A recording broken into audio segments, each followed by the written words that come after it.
The Ravens are back, and so is PressBox Radio.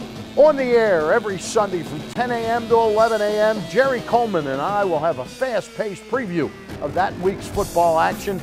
Tune us in on ESPN Radio 1300 a.m. And welcome back to Inside PressBox, presented by Friedmont Mortgage. Now let's head back out to the campus at Stevenson University and get the take of the man who has to put all of Dr. Manning's vision together. That's his athletic director and former head men's basketball coach, Brett Adams, who now is focused solely on the increasing demands of his job as an athletic director. I spoke with Brett Adams a couple of weeks after talking to Dr. Manning. You'll note the progress made on the stadium.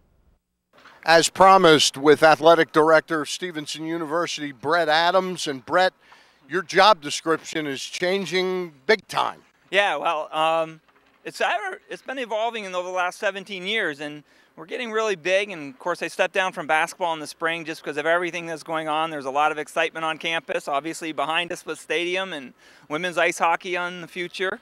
So yeah, it's changed a little bit. Tell us a little bit, because we've talked to Dr. Manning earlier in the show. We're going to talk to Ed. So we've gotten a couple different perceptions of this. Who are some of the people here at the university that maybe people don't know out there that deserve some credit for this? Oh, that's a great question. Well, everyone, of course, knows Dr. Manning, and he's such a public figure, and he's such a visionary. But one of the people in the whole department, the whole business office, but Tim Campbell, our vice president, is my boss, but also he played football at Temple. I mean, he's got a passion for football and kind of knows some of the nuances of it, and some of the funding and how we are going to manage the budgets and so on with this, and how the students fit into this role. Couldn't be done without him and Melanie Edmondson and his whole staff. We understand that you've got approximately, because Ed Hoddle's done such a great job recruiting, you got practically 200 players here. Does that mean 200 students that you might not have had right off the bat?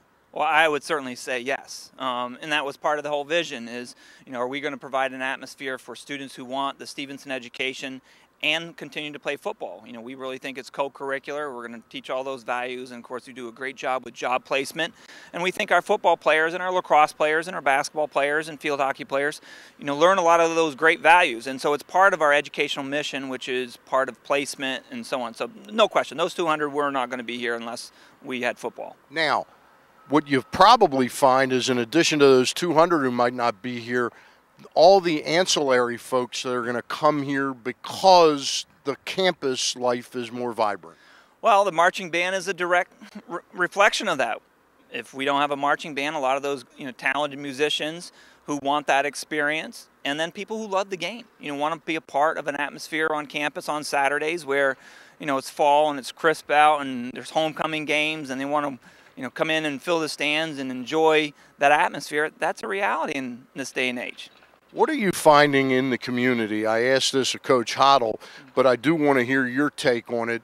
People whose kids may not go here, they'll never have kids that'll go here, but this is now a part of their community. Well, we are, and that's part of our mission since I've been here 17 years ago. Is we want to be a part of the community. We want an avenue where the kids can look up to the heroes, and kind of our philosophy is minor league baseball. The talent on the field is, the Ravens are in town. We're not going to compete with the Ravens as far as talent on the field, but we want to give the experience. We'll let the families come and have a good experience and an affordable experience, have a hot dog on the concession stand and enjoy what's going on in the game. And, we are the local team. And I don't mean the Ravens as a state team, but we're local. We're here for them. On September 10th, when the kickoff takes place, what will you privately be thinking? I better lace up my tennis shoes because I got to probably be all over the place in the stadium. But I'm really proud of being here. I love what we are doing. You look at the kids, they got a sparkle in their eye. Our coaches got a bounce in their step, and that's really rewarding when you can, something that wasn't there is now there, and it's a product that's going to be a really great product. That says it all. Brett Adams, athletic director, Stevenson University. The Mustangs kick off here September 10th. We'll be back with more after this. The Baltimore Golf Academy is still enrolling for its 2011 classes at Pine Ridge, Mount Pleasant, Forest Park, Clifton Park, and Carroll Park. Reserve your spot today at classic5golf.com.